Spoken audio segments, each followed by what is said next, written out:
as I think I've told you a couple of times, we on the Finance Committee here in the House of Commons are involved a lot in pre-budget consultation. Now, frankly, I don't think it matters. I think Mr. Flaherty's already written the budget. It's probably in printing, translation, and press release mode. But nonetheless, it's important for us to listen to as many Canadians as we can and try and come up with some reasonable suggestions on what this government ought to do in the next budget.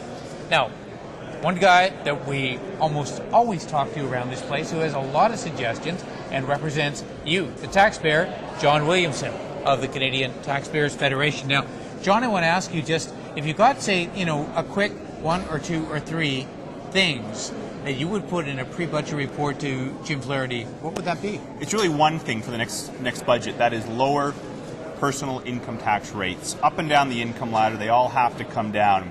That is really where I think the government has missed the mark to date. They've been cutting business taxes, they have their 2-point cut to the GST, but on income taxes in particular, they really haven't done very, very much, and that needs to change if we want to really improve our competitiveness, help the country's productivity, and of course, leave a little bit of money left in the pockets of hardworking families.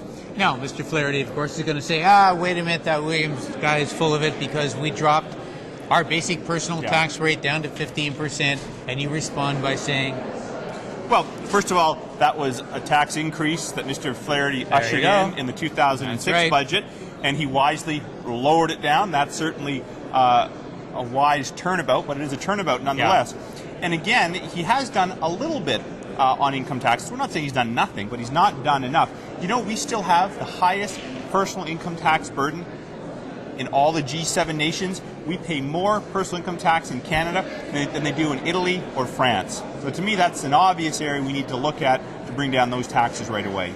Now, of course, one hand is taxes, the other hand, which is revenue, the other hand is spending.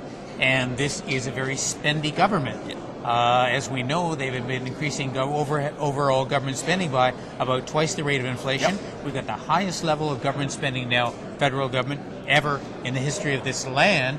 And you came out with an interesting report a couple of days ago on where a whole whack of that money is going. Tell us. Well, that's right. Yeah, first of all, spending is up in their first 2 years, 14% or $24 billion, an astronomical amount of money. That's why we're saying cut taxes, get the money out of the city, return it to Canadians. We just put out earlier this week a paper that looked at the 100 top Tory handouts.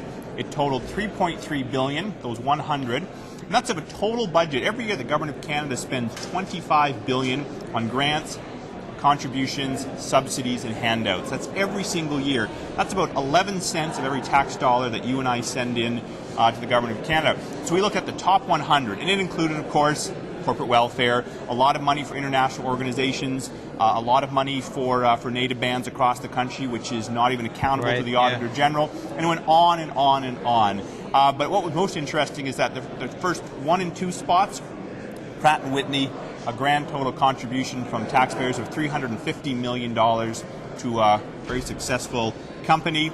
Again, we see that corporate welfare, unfortunately, is alive and well in Ottawa. Last question, John. Many people thought when they elected a conservative government, they would get conservative spending. Have we seen that? Has this government acted as you had expected? A conservative government coming off, say, many people say liberals are big spenders, but what's been the experience here in your view? Oh, no, the experience has been 2 years of very large spending increases. In fact, we've gone back and we can show that, in fact, there were several Paul Martin budgets that were more fiscally prudent than the documents that Jim Flaherty's tabled to date. So the problem is, again, is I think the focus hasn't been there to roll back spending. Of course, there are these massive surpluses that makes it easy for the government to spend money. And we're pushing now for the government, look, if you want to spend new money, fine. Take it from existing programs that are no longer serving a purpose rather than just taking from the surplus. Get that surplus back to Canadians by cutting taxes. All right, John, thank you. Well, there you go. Easy summary, of course, these conservatives acting like liberals and me being a liberal. Big spending liberals. Conservative. Yeah, so but you're not a big spending liberal. It's all very simple. Thanks for watching MPtv.